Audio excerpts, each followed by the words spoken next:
Hey everyone, and welcome back to another video. In this video, I'm going to show you how to schedule a show on Whatnot. Now, if you haven't gotten started with Whatnot yet, you can check out my link down below where I go over how to go ahead and start selling Pokemon cards on Whatnot. But in order to actually schedule a show, you're first going to go ahead and create an account using the link down below, then click on Seller Hub, then click on Schedule a Show. So on this page, you could actually name your show. You can schedule your time. You can decide if your show repeats.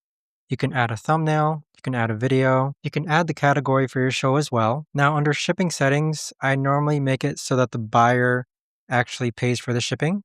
So for domestic, you want to choose USPS first class mail letter and then USPS priority mail. And then for domestic shipments over 5 pounds, I normally do USPS ground advantage. Make sure your primary language is set to English, set it to public, and then click on schedule. But that right there, guys, is the best and easiest way that I know of to actually go ahead and schedule a show on Whatnot. If you guys know of a better or easier way to actually do this, let me know in the comments down below.